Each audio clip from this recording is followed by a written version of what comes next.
Hi, it's Jane, so we're watching Ted Lasso, Season 3, Episode 2, I Don't Want to Go to Chelsea. Which, yeah, if Chelsea's their first match, good luck. Realistically, not looking good, but smaller teams can beat big teams, it happens.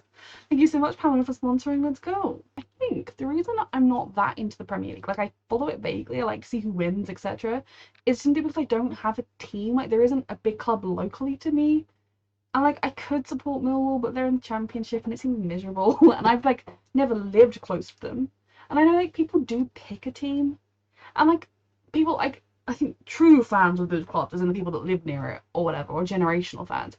Sometimes they're like, oh my god, people just pick like the popular teams. I think as long as you pick a team and stick with it. If I decided I'm gonna support Chelsea and then always supported them and never stopped, even if they do badly, that's okay.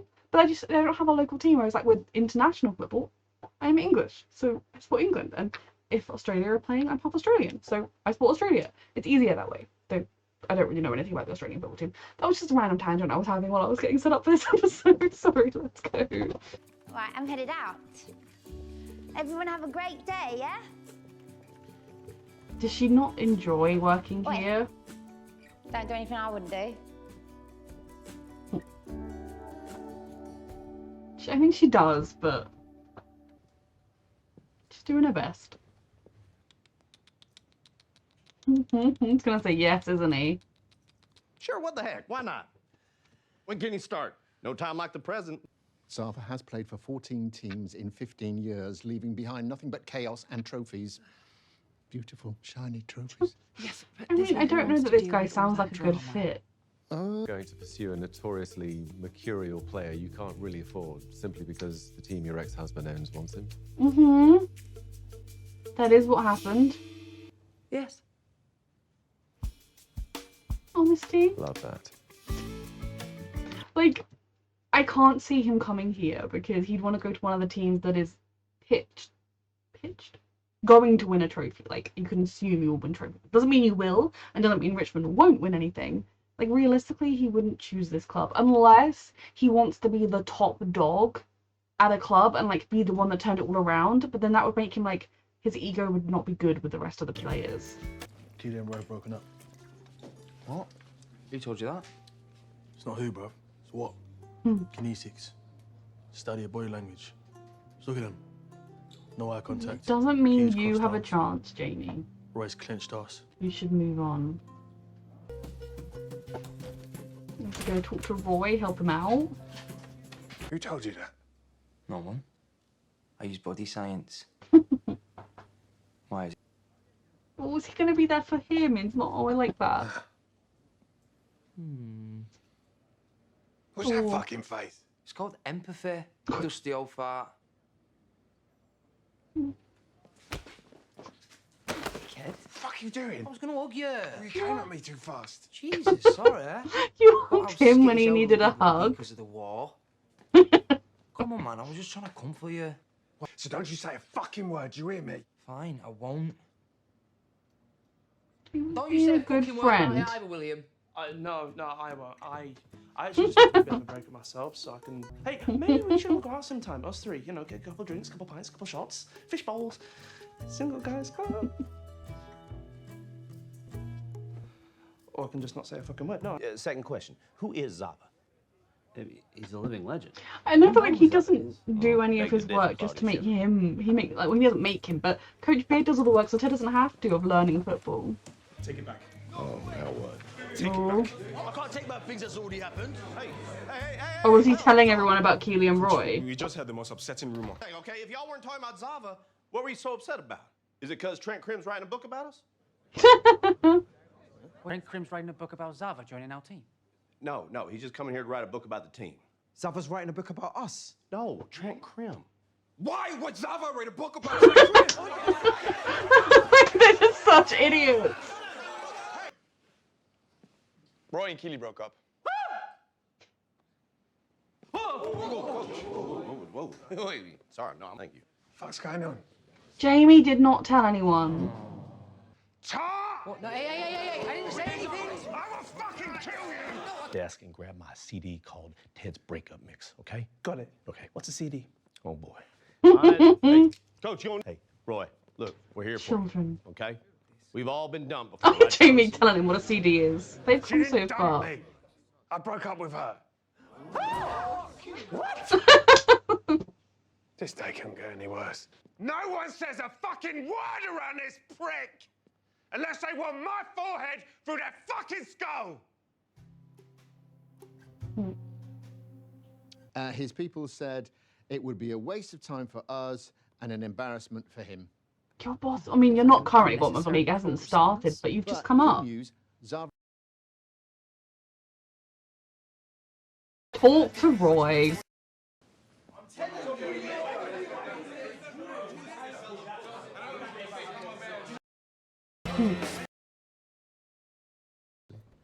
I'm just getting settled. Yes. Everyone's been. Well, I'd love to know what experience you have in these areas. The rest of it, not much. She's got some good initiative and spark. And welcome to the team, Shandy. Don't need to be quite as mean to Shandy, but you did have a serious conversation with Keely about, like, she is running a business. But I also think Keely needs to say, I actually, like, it's not just me hiring an old friend or something. I noticed that she had a spark. She had some creativity that I think this company needs. Which I guess is why she hired her. Fuck off. You wrote about him throughout his career. I imagine it was not always favourable. And maybe explain why you want to write a book about Richmond. Obviously you're not going to, like, fictionalise it, but, like, what do you want to write? Do you want to write that they're misery in their defeat, or... Now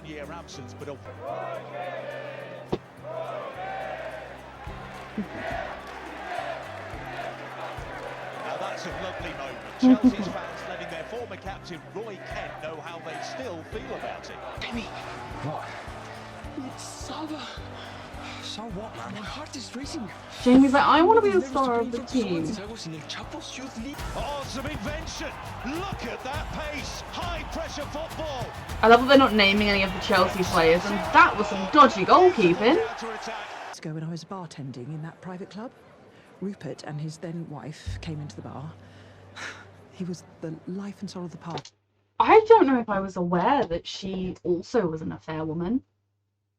Was she? Or did he end it with his wife and then get with her? But, like, you kind of reap what you sow if you have an affair with a man.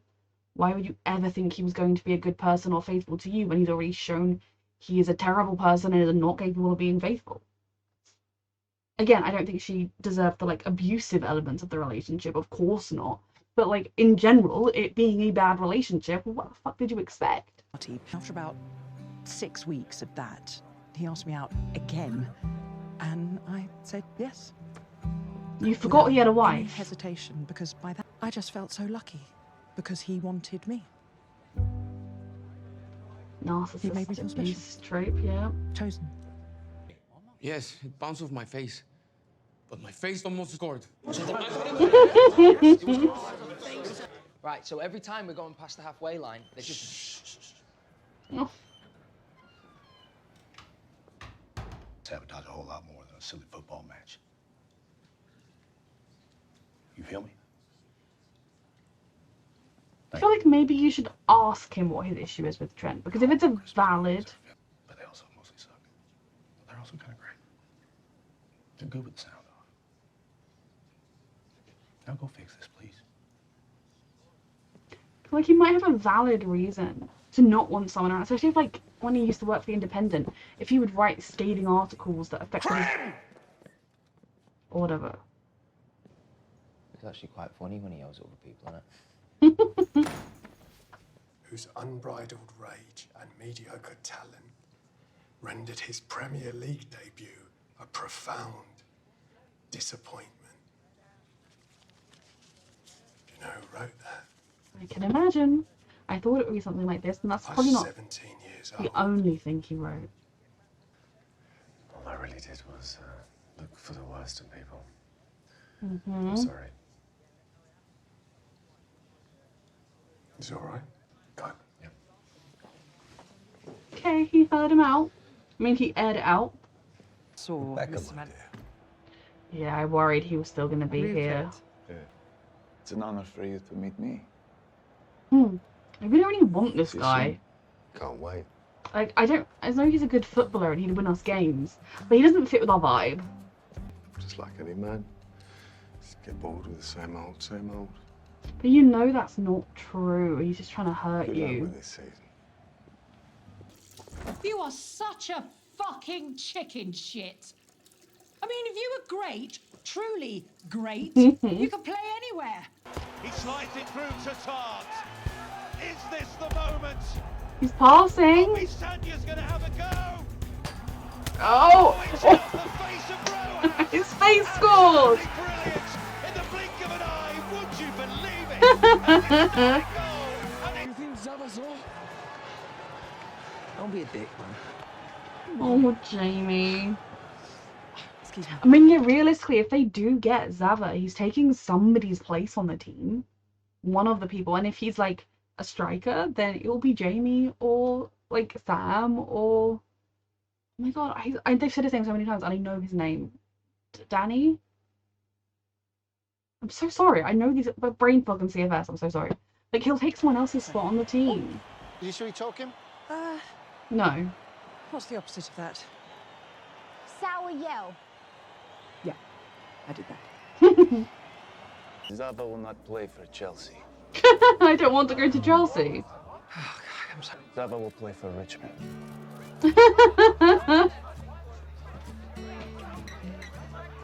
I'm sorry for whoever is kicking off the squad. We've got Zava! Jamie, he's not gonna replace you. Like, he might literally replace you on the pitch. Fans, I'm not gonna like this. Oh.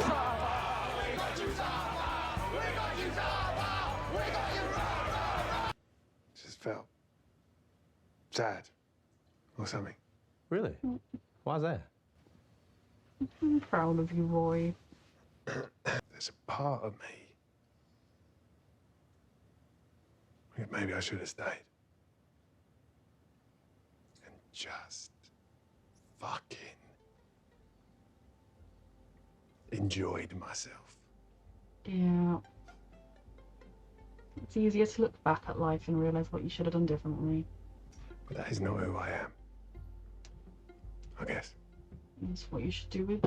That way you broke up with Keely as well, exactly, that's what we're talking about there. He got scared, she said she wanted a break, he got scared, and was like, we're ending things then. And instead of just giving it time and trusting If himself. you wouldn't have left Chelsea when you did, we probably never would have met.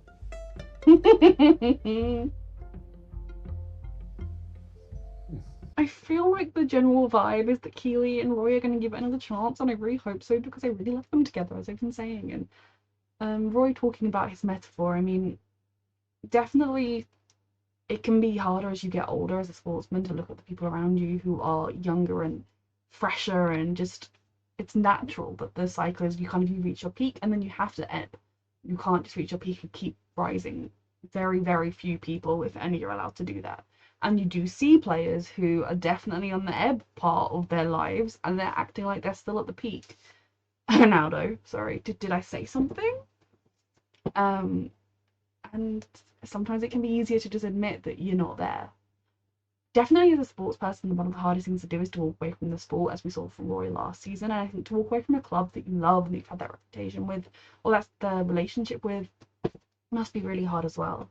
I do think from the sounds of it, he could have stayed, put in that little bit of extra effort in training, and like I said, just played good football and just enjoyed himself, not worried about having so much pressure on himself all of the time.